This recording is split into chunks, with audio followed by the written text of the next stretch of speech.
Hello friends, welcome to Balaji accounting. आज हम tally ERP 9 में ग्रुप्स को समझेंगे।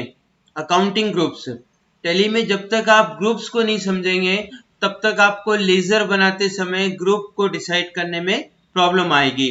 तो दोस्तों, आज हम टैली ईआरपी 9 में ग्रुप्स के बारे में समझेंगे। तो सबसे पहले हम ग्रुप्स के लिए अकाउंट इन्फो में जाएंगे। अकाउंट इन्फो में ग्रुप्स, आप जानते होंगे दोस्तों, ग्रुप्स ऑटोमेटिक टैली में बने बनाए मिलते हैं। फिर भी यदि हमें रिक्वायरमेंट हो तो हम नया ग्रुप क्रिएट में जाके बना सकते हैं। बाकी वैसे टैली में मोस्टली सारे ग्रुप्स आपको बने बनाए मिलते हैं। इसलिए हम डिस्प्ले में चल रहे हैं। डिस्प्ले में हम देखते हैं ग्रुप्स के नाम। तो ये सारे ग्रुप्स टैली ने हमको बनाकर दे रखे हैं। अब हमें यह समझना है कि किस अकाउंट को बनाते समय कौन से ग्रुप का यूज हमें लेना है, किस अकाउंट का क्या ग्रुप होगा। यदि ये आप सही डिसाइड करेंगे तो आपकी रिपोर्ट सही बनेगी। यदि हम ग्रुप गलत डिसाइड करेंगे तो आपकी रिपोर्ट गलत बनेगी। आप जानते होंगे टैली में कि जब हम लेजर बनाते हैं और लेजर बनाते समय हम ग्रुप से डिसाइड करते हैं और ग्रुप से डिसाइड करने के बाद फिर हम जब वाउचर एंट्रीज करते हैं तो वाउचर एंट्री करने के बाद सारी रिपोर्ट ऑटोमेटिक जनरेट होती है, ऑटोमेटिक बन जाती है। लेकिन उसका क्राइटेरिया वही रहता है, ग्रुप्स। यदि आपने किसी अकाउंट का ग्रुप सही दिया तो वो सही जगह रिपोर्ट में इफेक्ट होगा उस अकाउंट का, और यदि उस अकाउंट का ग्रुप गलत दिया तो उसका इफेक्ट गलत जगह चले जाएगा। जैसे फॉर एग्जांपल, हमने सैलरी अकाउंट बनाया और सैलरी अकाउंट का ग्रुप हमें इनडायरेक्ट एक्सपेंसेस ही देना था, पर हमने गलती से सैलरी का ग्रुप फिक्स असेट दे दिया। तो सैलरी अकाउंट हमारा कहां पहुंच जाएगा? बैलेंस शीट में फिक्स असेट हेड में चले जाएगा, जो कि बिल्कुल गलत है। तो आपको ग्रुप्स का बड़ा ही इंपॉर्टेंस है। आपको लेजर बनाते समय ग्रुप्स को बराबर सही डिसाइड करना है, तभी आपके अकाउंटिंग इफेक्ट सही जाएंगे। तो आइए दोस्तों, हम ग्रुप्स को स्टार्ट करते हैं। अच्छा, ग्रुप को स्टार्ट करने के पहले हम एक चीज का डिस्कशन करेंगे। जैसे आपको यहाँ पर कुछ ग्रुप्स के नाम डबल डबल दिखेंगे। कैसे? जैसे मान लीजिए आपको इनडायरेक्ट एक्सपेंसेस शो हो रहा है और एक आपको एक्सपेंसेस इनडायरेक्ट शो हो रहा है। देखिए, इनडायरेक्ट एक्सपेंसेस और एक्सपेंसेस इनडायरेक्ट दोनों का मीनिंग बिल्कुल सेम है।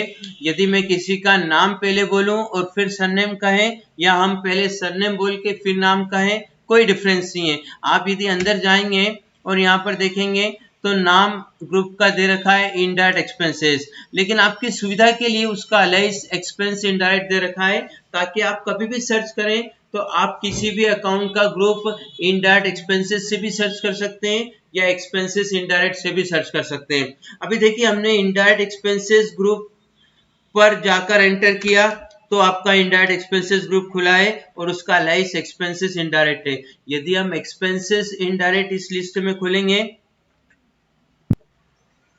एक्सपेंसेस इनडायरेक्ट खोलेंगे, तो भी आपका इनडायरेक्ट एक्सपेंसेस ही खुलेगा।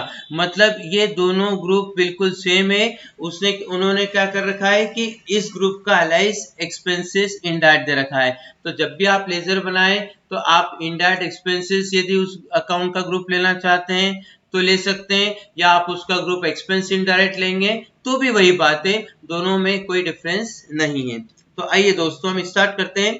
हमने आपकी सुविधा के लिए यहाँ पर ग्रुप्स के नाम और लेजर्स कि आपको किस किस लेजर्स का क्या क्या ग्रुप देना चाहिए, ये हमने कुछ एग्जांपल्स आपके लिए लिए हैं। जैसे हम बात करते हैं बैंक आईसीआईसीआई का ग्रुप, बैंक आईसीआईसीआई या बैंक यूनियन, कोई भी बैंक में आपका अकाउंट है, यदि उस अकाउंट का पॉजिटिव बैलेंस रहता है, मतलब कुछ ना कुछ उस अकाउंट में आपका पैसा हमेशा डिपॉजिट रहता है, उस तरह के अकाउंट का ग्रुप आपको बैंक अकाउंट देना है। यहाँ पर भी टैली में भी वही लिस्ट है। टैली में भी वही लिस्ट है जो हमने यहाँ पर प्रिपेयर करी है। ये टैली के जो ग्रुप्स की लिस्ट है वो यहाँ पर हमने टैली के ग्रुप्स की लिस्ट को लिया है, पर साथ में हमने एग्जांपल तौर पे ये भी लिया है कि किस ग्रुप्स को किस लेजर के लिए यूज करना है आपको। तो हम इधर देखते हैं, एक ही बात है, हम टैली में देखें या इधर देखें, दोनों सेम ही चीज है। तो देखिए, ग्रुप्स की लिस्ट में सबसे पहले हमने बैंक ग्रुप की बात करी। बैंक, कोई भी बैंक में आपका अकाउंट है, यदि उस बैंक अकाउंट का बैलेंस पॉजिटिव रहता है तो आप बैंक अकाउंट उसका ग्रुप देंगे। फिर नेक्स्ट चलते हैं हम सेकंड नंबर पे, बैंक ओडी या ओसीसी, इन्होंने क्या कर रखा है, ओडी और ओसीसी, ओडी अकाउंट ग्रुप दे बनाया है और उसका एलाइस ओसीसी दे रखा है। देखिए जैसे हम यहाँ पर बात करें तो हम ओडी के अंदर जाते हैं तो उसका एलआईसी हमें ओसीसी मिलेगा, इसलिए हमने यहाँ पे ओब्लिक में ले लिया है कि बैंक, ओडी या ओसीसी। आप ऐसी बैंक जिसका बैलेंस आपका नेगेटिव रहता है, मतलब आपने या तो बैंक से ओडी या ओसीसी लिमिट ले रखी है, तो उस केस में आपका बैंक में नेगेटिव बैलेंस चलेगा। उस तरह के अकाउंट का ग्रुप आपको बैंक, ओडी या ओसीसी कुछ भी दे सकते हैं, दोनों में डिफरेंस यहाँ पर इन्होंने नहीं रखा है। फिर नेक्स्ट बात करते हैं हम ब्रांच डिवीजन ग्रुप का यूज हमें कब करना है, जब हमारी एक से ज्यादा ब्रांचेस हो और हम ब्रांच के भी आपस में ट्रांजिशंस करते हैं, एक ब्रांच से दूसरी ब्रांच के बीच में ट्रांजिशन होते हैं। कई बार होता है कि हमने पेमेंट किसी और ब्रांच का था लेकिन किसी दूसरी ब्रांच में बैलेंस था, हमारा बैंक बैलेंस, तो वहां से कर दिया। तो इस तरह के केस में आपको क्या करना पड़ेगा, जितनी भी आपकी ब्रांच है सभी ब्रांचेस की अकाउंटिंग तो आप अलग अलग कंपनी बना के करेंगे, लेकिन एक दूसरे के कंपनी में एक दूसरे का बैंक अकाउंट हम ब्रांच अकाउंट हम बना सकते हैं। जैसे मान लीजिए हमारी दो ब्रांचेस है, सपोज करिए एक इंदौर में और एक भोपाल में, तो हम इंदौर वाली ब्रांच की अलग कंपनी बनाएंगे टैली में और उसमें हम एक अकाउंट भोपाल ब्रांच के नाम से बना देंगे जिसका ग्रुप हम ब्रांच डिवीजन देंगे। तो आपको सभी कंपनियों में एक दूसरे के ब्रांच अकाउंट बनाना है और उसका ग्रुप आपको ब्रांच डिवीजन लेना है। नेक्स्ट बात करते हैं दोस्तों हम कैपिटल ग्रुप का यूज कब करना है, जब भी आप कैपिटल नाम का लेजर बनाए या ड्राइंग्स नाम का लेजर बनाए तो इन दोनों के लेजर को बनाते समय उसका ग्रुप हमें कैपिटल लेना है। क्यों? क्योंकि कैपिटल भी ऑनर का अकाउंट होता है और ड्राइंग्स भी ऑनर का अकाउंट होता है। आप देखते होंगे जब हम फाइनलाइजेशन करते हैं तो बैलेंस शीट में कैपिटल में से हम ड्राइंग्स को माइनस कर देते हैं, मतलब जितना पैसा ऑनर ने बिजनेस में लगाया उसमें से जो पर्सनली उसके लिए निकाल लिया उसको हम लेस कर देते हैं। यहाँ हमें लेस करने की जरूरत नहीं पड़ेगी। क्यों? क्योंकि दोनों ही अकाउंट का ग्रुप हम कैपिटल देंगे तो ऑटोमेटिक वो बैलेंस शीट में कैपिटल में से ड्राइंग्स को लेस करके आपको नेट कैपिटल प्रोवाइड करेगा। तो आपको कैपिटल और ड्राइंग्स अकाउंट बनाते समय दोनों अकाउंट का ग्रुप कैपिटल ही देना है। नेक्स्ट हम बात करते हैं कैश अकाउंट। तो कैश अकाउंट का ग्रुप क्या होता है, कैश इन हैंड। हालांकि दोस्तों आप जानते होंगे टैली में जब भी हम नई कंपनी बनाते हैं तो हमें दो अकाउंट ऑटोमेटिक बने बनाए मिलते हैं, एक कैश और दूसरा प्रॉफिट एंड लॉस। तो कैश अकाउंट हमें बनाने की जरूरत पड़ेगी नहीं, पर यदि हम बनाते तो उसका ग्रुप क्या लेते, कैश इन हैंड। और बना बनाया भी है कैश अकाउंट तो उसका ग्रुप आप देखेंगे तो आपको कैश इन हैंड ही मिलेगा। फिर नेक्स्ट चलते हैं दोस्तों हम क्रेडिटर फॉर अदर। ये एक ग्रुप हमने हमारी तरफ से जनरेट किया है, टैली में ये ग्रुप बना हुआ नहीं था। पर यदि हम मान लीजिए ऐसी पार्टी जिससे हम क्रेडिट में गुड्स खरीदते हैं, मतलब माल खरीदते हैं, जिस चीज का हम बिजनेस करते हैं वही आइटम यदि हम किसी पार्टी से खरीदते हैं तो फिर हम उसका ग्रुप सन्डी क्रेडिटर्स दे सकते हैं। पर यदि मान लीजिए ऐसी पार्टी जिससे हम गुड्स के अलावा और कोई चीज जैसे कोई फिक्स एसेट्स हम उधार में खरीद रहे हैं तो उस पार्टी का ग्रुप हम चाहें तो क्रेडिटर फॉर अदर्स भी दे सकते हैं, ताकि हमारी गुड्स से रिलेटेड क्रेडिटर्स की लिस्ट हमें अलग शो हो और गुड्स के अलावा कोई चीज हमने यदि उधार में खरीदी है और अभी पैसा नहीं दिया है तो उन पार्टियों की लिस्ट हमें क्रेडिटर फॉर अदर्स में अलग से शो हो। इसलिए हम चाहे तो क्रेडिटर फॉर अदर्स नाम का ग्रुप टैली में नया बना भी सकते हैं, जिसको बनाते समय उसका ग्रुप तो हम सन्डी क्रेडिटर देंगे। जैसे देखिए हमने यहाँ पे क्रेडिटर फॉर अदर्स नाम का ग्रुप बनाया तो वो जाएगा सन्डी क्रेडिटर्स के अंदर ही। पर फर्क क्या पड़ा कि हम चाहते हैं कि हमारी जो गुड्स के अलावा जो पार्टियां हैं जिससे हम गुड्स के अलावा कोई चीज परचेस करते हैं वो लिस्ट हमें क्रेडिटर फॉर अदर्स में अलग से दिख जाए, इसलिए हमने यहाँ पर क्रेडिटर फॉर अदर्स नाम का ग्रुप भी बनाया है। ये बनाया नहीं था, हमने इसको हमारी तरफ से बनाया है। नेक्स्ट बात करते हैं दोस्तों करंट असेट। तो करंट असेट आप जानते हैं दोस्तों कि ऐसी असेट जो विद इन 12 मंथ्स कैश में कन्वर्ट की जा सकती हो, उस तरह के लेजर्स को हम करंट असेट्स में लेते हैं। लाइक प्रीपेड इंश्योरेंस नाम का यदि हम लेजर बनाएंगे, प्रीपेड इंश्योरेंस मतलब हमने इंश्योरेंस का पेमेंट किया लेकिन हमने मार्च के बाद वाला टाइम पीरियड का भी पेमेंट अभी कर दिया है। जैसे कई बार होता है आप कोई व्हीकल्स परचेस करते हैं, 2 व्हीलर 4 व्हीलर, तो आप इंश्योरेंस उसका जरूर करवाते हैं।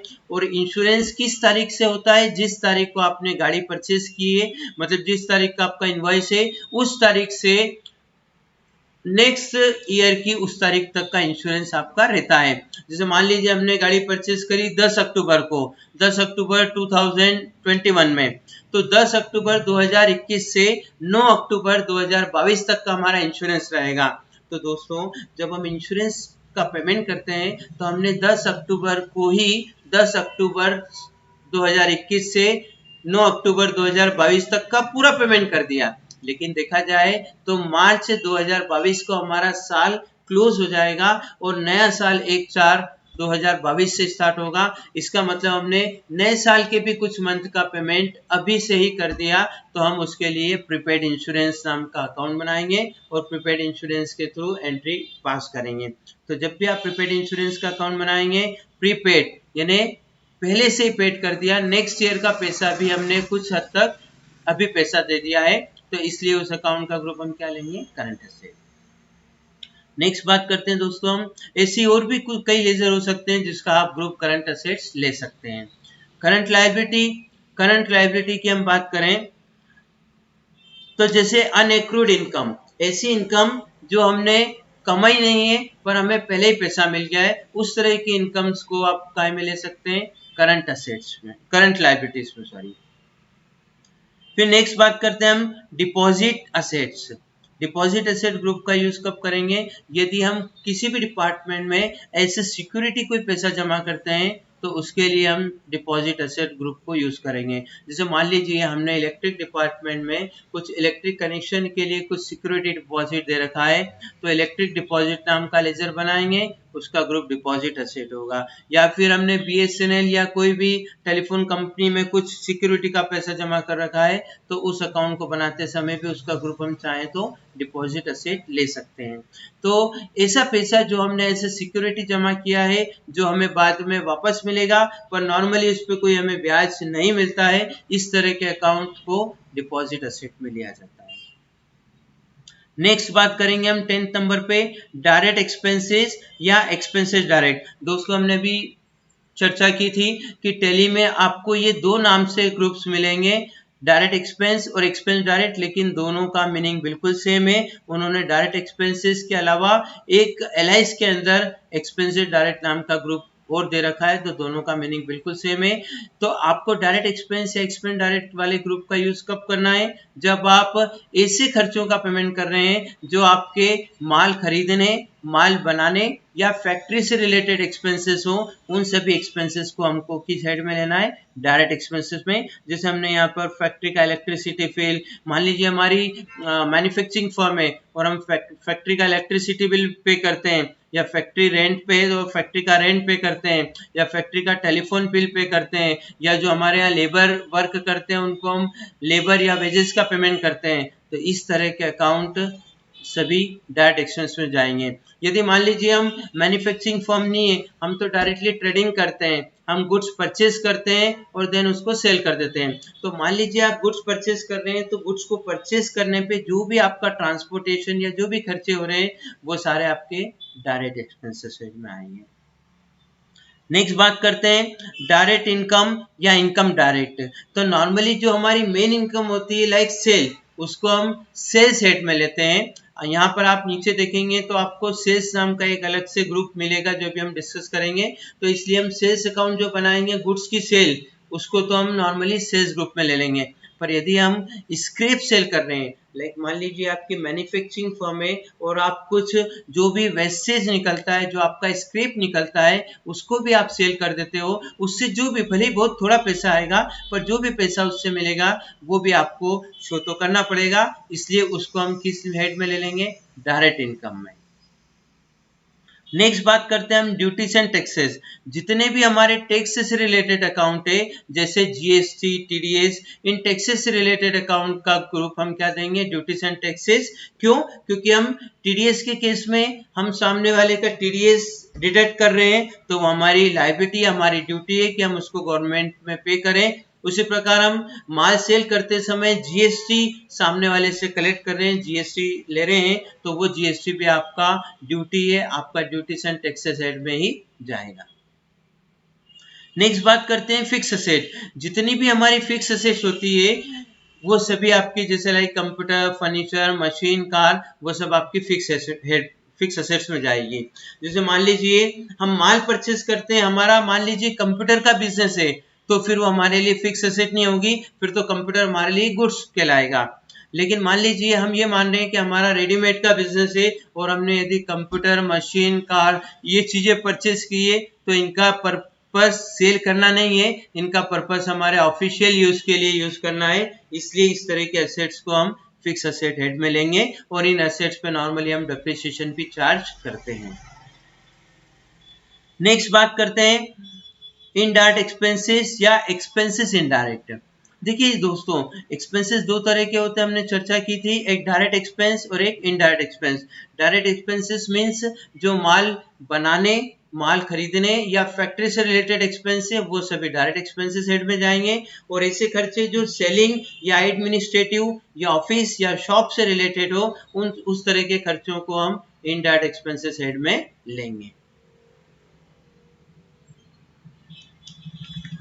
फिर नेक्स्ट बात करेंगे इनडायरेक्ट इनकम्स।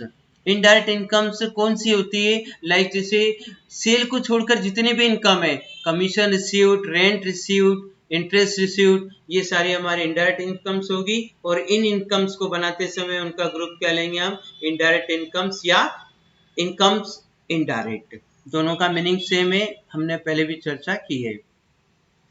नेक्स्ट बात करते हैं दोस्तों इन्वेस्टमेंट। इन्वेस्टमेंट का मीनिंग होता है हमने फ्यूचर प्लानिंग के पर्पज से बिजनेस में जो एक्स्ट्रा पैसा है हमारा, उसको कहीं हमने कोई प्लॉट परचेज कर लिया या कोई गोल्ड परचेज कर लिया, इस तरह से हमने हमारे बिजनेस के पैसे को कहीं पे भी इन्वेस्ट कर दिया जिसपे हमको इन फ्यूचर फायदा होने की संभावना है, उस तरह की अकाउंट को हम इन्वेस्टमेंट ग्रुप में लेंगे। नेक्स्ट बात करते हैं लोन्स एंड एडवांसेस असेट। यदि हमने किसी को लोन या एडवांस में पैसा दिया है तो उस केस में उस अकाउंट का ग्रुप हमें लोन्स एंड एडवांसेस असेट लेना है। यदि हमने लोन या एडवांस में पैसा दिया है तो loans and advances asset group में आएगा, और यदि हमने किसी से उधार पैसा लिया है तो उसका ग्रुप लोन्स लायबिलिटी होगा। नेक्स्ट बात करते हैं दोस्तों मिसलेनियस एक्सपेंसेस असेट्स। इसका मतलब होता है दोस्तों, कई बार कुछ खर्चे हम बहुत बड़े लेवल पे कर देते हैं, तो उस तरह के एक्सपेंसेस को हम पूरा एक ही साल में खर्चे में न लेते हुए उन्हें कुछ सालों में डिवाइड कर देते हैं, तो उस एक साल का पार्ट तो हमारा एक्सपेंसेस में चले आएगा, लेकिन जो हमने कोई एक्सपेंस 5 सालों में डिवाइड कर दिया, तो जो रिमेनिंग 4 ईयर का अमाउंट है वो आज के लिए तो आपके लिए असेट्स कहलाएगा, तो उसके लिए आपको एक अकाउंट बनाना पड़ेगा मिसलेनियस के नाम से। जैसे यहाँ पे हम एडवर्टीजमेंट की बात कर रहे हैं, तो हमने मिसलेनियस एडवर्टीजमेंट का एक अकाउंट बनाया और उसको मिसलेनियस एक्सपेंसेस असेट वाले ग्रुप में लिया। और जो हमारा एडवर्टीजमेंट पे खर्चा है इस साल का, वो तो आपका एडवर्टीजमेंट एक्सपेंसेस के नाम से लेजर बनेगा और वो आपका इनडायरेक्ट एक्सपेंसेस हेड में ही जाएगा। पर ये हम बात कर रहे हैं कि जो हमने आने वाले सालों से रिलेटेड पैसा हो सकता है, मतलब एडवर्टीजमेंट का आपको कई सालों तक बेनिफिट मिल सकता है, तो इसलिए आपने अमाउंट भी बहुत बड़े लेवल पे हो सकती है, इसलिए आपने पूरा अमाउंट एक्सपेंसेस में एक साल में नहीं लेते हुए उसे 5 सालों में बांटा। इसलिए जो 4 साल का आने वाले 4 सालों का पैसा है उसको हम मिसलेनियस एक्सपेंसेस नाम से अकाउंट बनाकर मिसलेनियस एक्सपेंसेस असेट्स ग्रुप में लेंगे। नेक्स्ट बात करते हैं प्रोविजन। दोस्तों साल के लास्ट में कुछ खर्चे ऐसे होते हैं जो हमारे करंट फाइनेंशियल ईयर से रिलेटेड है, लेकिन उसका पेमेंट हम नेक्स्ट फाइनेंशियल ईयर में देते हैं, तो उसके लिए हम प्रोविजंस बनाते हैं। जैसे फॉर एग्जांपल मार्च की सैलरी आप अप्रैल में पे करते हैं, मतलब नेक्स्ट मंथ पे कर रहे हैं, पर वहां पे अप्रैल से आपका नया फाइनेंशियल ईयर स्टार्ट हो रहा है, इसलिए इस तरह के खर्चे जो आपके लास्ट ईयर से रिलेटेड है लेकिन उनका पेमेंट हम नेक्स्ट ईयर में करते हैं, तो उसके लिए हम प्रोविजंस बनाते हैं, कुछ अकाउंट बनाते हैं। जैसे सैलरी पेबल, जितना भी ऐसा अमाउंट है जो मार्च की सैलरी है लेकिन हम अप्रैल में पे करेंगे, उस सैलरी के लिए हम सैलरी पेबल अकाउंट बनाएंगे, या एम्प्लॉय के नाम से लेजर बना सकते हैं, या आउटस्टैंडिंग सैलरी नाम का अकाउंट बना सकते हैं, लेकिन उसका ग्रुप क्या होगा, प्रोविजन, क्योंकि ये आपके लिए लायबिलिटी है, क्योंकि आपने मार्च का पैसा है लेकिन आपने मार्च तक उसका पेमेंट नहीं किया है, तो ये आपकी लायबिलिटी है, इसलिए प्रोविजन ग्रुप में जाएगा और प्रोविजन ऑटोमेटिक लायबिलिटी हेड में ही जा रहा है। उसी प्रकार ऑडिट फीस, मान लीजिए फाइनेंशियल ईयर 21-22 की ऑडिट फीस का पेमेंट हम 22-23 में करेंगे, मतलब नेक्स्ट ईयर करेंगे, तो आज तो वो आपकी लायबिलिटी जनरेट हो रही है, तो इसलिए आपको ऑडिट फीस पेबल नाम का लेजर बनाना पड़ेगा और उसका ग्रुप आप प्रोविजंस लेंगे। आपकी एंट्री क्या हो जाएगी, 31 मार्च को आपको एंट्री करना पड़ेगी, ऑडिट फीस डेबिट, ये एक्सपेंसेस हेड में जाएगा, और ऑडिट फीस पेबल नाम का एक लेजर बनेगा प्रोविजन में, उसको आप क्रेडिट कर देंगे, मतलब audit fees debit to audit fees payable account, क्योंकि आपके लिए ये भी लायबिलिटी है। तो 31 मार्च को हम लायबिलिटी जनरेट करेंगे और वो प्रोविजंस ग्रुप में जाएगा। फिर नेक्स्ट ईयर जब भी आप उस ऑडिट फीस का पेमेंट कर देंगे तो फिर आप ऑडिट फीस पेबल को डेबिट करके कैश या बैंक को क्रेडिट कर देंगे, तो जो आपके यहाँ पे लायबिलिटी जनरेट हुई थी प्रोविजन हेड में, वो आपके नेक्स्ट ईयर लायबिलिटी का पेमेंट आप जब कर देंगे तो वो खत्म हो जाएगी, नील हो जाएगी। नेक्स्ट बात करते हैं दोस्तों हम परचेज ग्रुप की। परचेज नाम के ग्रुप का यूज हमें इन दो अकाउंट को बनाते समय लेना है। जब भी आप परचेज नाम का लेजर बनाएंगे, परचेज मतलब गुड्स की परचेज, तो जब भी परचेज अकाउंट बनाएंगे या परचेज रिटर्न बनाएंगे तो इन दोनों अकाउंट का ग्रुप हमें परचेज ही लेना है। दोस्तों बिजनेस में हम कई बार रिजर्व भी बना सकते हैं, तो जब भी हम बिजनेस में किसी भी तरह का रिजर्व बना रहे हैं तो उस रिजर्व का ग्रुप आपको रिजर्व एंड सरप्लस या रिटेन्ड अर्निंग, इन दोनों में से कुछ भी ले सकते हैं। रिजर्व एंड सरप्लस का अलाइस रिटेन्ड अर्निंग रखा गया है। फिर नेक्स्ट बात करते हैं हम सेल्स और सेल्स रिटर्न। सेल्स और सेल्स रिटर्न नाम के लेजर को बनाते समय उसका ग्रुप हमें सेल्स अकाउंट ही लेना है। वैसे तो सेल्स हमारी डायरेक्ट इनकम भी होती है, पर जब टैली ने अलग से हमें सेल्स नाम का ग्रुप दिया है तो हम सेल्स अकाउंट बनाते समय उसको सेल्स ग्रुप में लेना ज्यादा सही रहेगा। फिर नेक्स्ट बात करते हैं हम सिक्योर्ड लोन। ऐसा लोन जिसको लेने के लिए हमने सिक्योरिटी या कुछ मॉर्गेज रखा है, लाइक आप बैंक से शॉप लोन या बिजनेस लोन किसी भी तरह का लोन लेते हैं तो आपके जो प्रॉपर्टी के ओरिजिनल पेपर्स रहते हैं वो बैंक के पास रहते हैं। जब तक कि आप उस लोन का पूरा पेमेंट नहीं कर दें तब तक नॉर्मली वो डॉक्यूमेंट, आपके ओरिजिनल डॉक्यूमेंट बैंक के पास ऐसे सिक्योरिटी के रूप में रहते हैं, इसलिए इस तरह के लोन को हम सिक्योर्ड लोन में लेंगे। लाइक हमने शॉप लोन लिया बैंक से, तो वो शॉप लोन, तो शॉप की जो रजिस्ट्री की ओरिजिनल पेपर्स रहेंगे वो बैंक के पास रहेंगे, तो ऐसा लोन जिसको लेने के लिए हम सिक्योरिटी रखना पड़ रही है उस तरह के लोन्स को हम सिक्योर्ड लोन में लेंगे।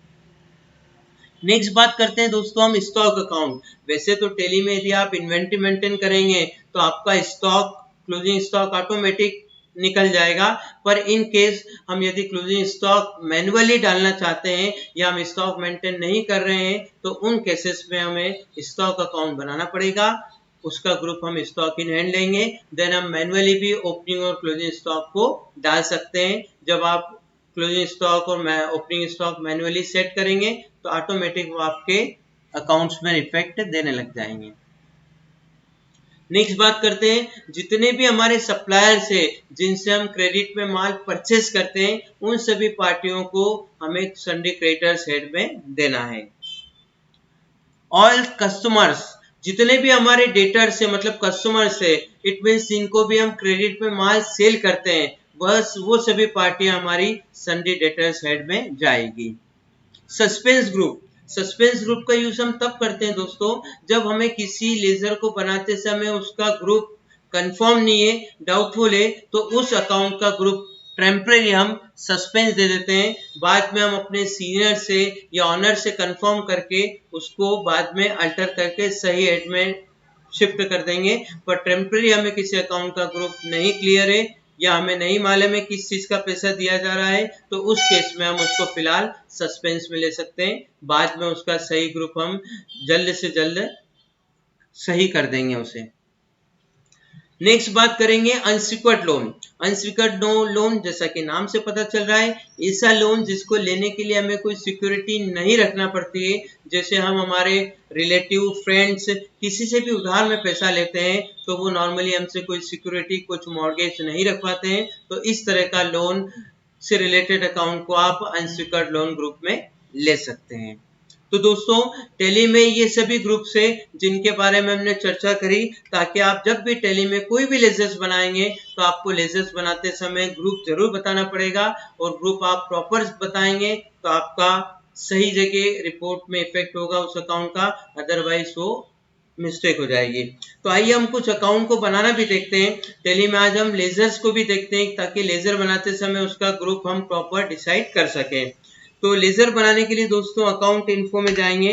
अकाउंट इन्फो में लेजर्स, अभी हमने ग्रुप की चर्चा करी है, अब हम लेजर बना रहे हैं मान लीजिए। तो लेजर बनाते समय लेजर आपको ध्यान देना है दोस्तों, जब भी आप टैली में कोई नई कंपनी बनाते हैं तो कैश और profit and loss 2 ledger Tally automatic आपको बना के देता है। इसके अलावा जो भी हमको लेजर्स की नीड हो हम क्रिएट में जाके बना सकते हैं। क्रिएट में भी दोस्तों 2 ऑप्शन है, सिंगल लेजर और मल्टीपल लेजर। हम यदि एक बार में एक अकाउंट ही बनाना चाहते हैं तो उस केस में हम सिंगल लेजर क्रिएशन में जाएंगे, और यदि हम एक बार में एक से ज्यादा अकाउंट बनाना चाहते हैं तो हम मल्टीपल क्रिएशन में भी जाकर बना सकते हैं।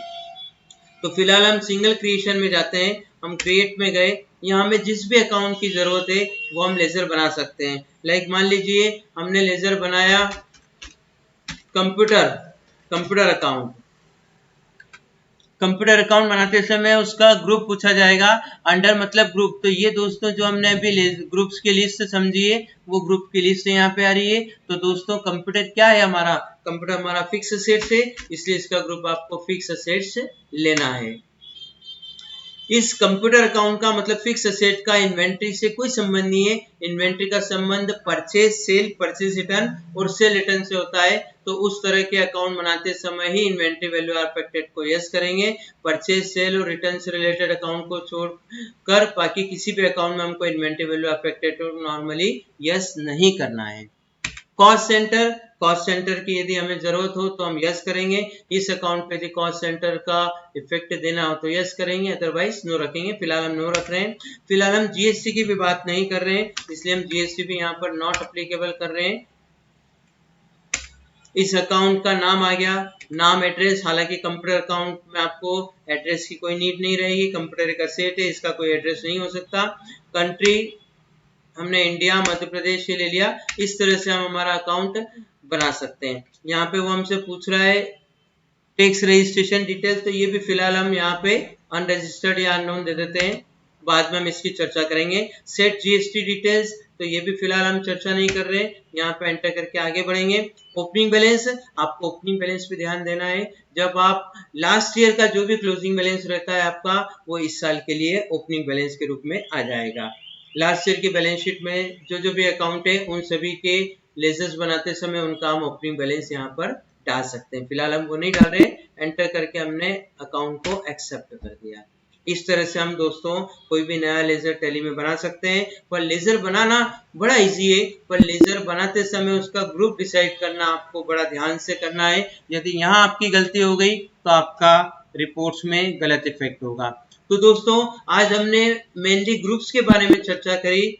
यदि आपको हमारा ये वीडियो पसंद आया हो तो इसे लाइक कीजिएगा, सब्सक्राइब कीजिएगा, और हमारे आने वाले वीडियो सबसे पहले पाने के लिए बेल आइकॉन पर जरूर क्लिक करिएगा। आप जिस तरह हमें मोटिवेट करेंगे उस तरह हम ज्यादा से ज्यादा वीडियो, अच्छे से अच्छे वीडियो बनाने का प्रयास करेंगे। धन्यवाद दोस्तों।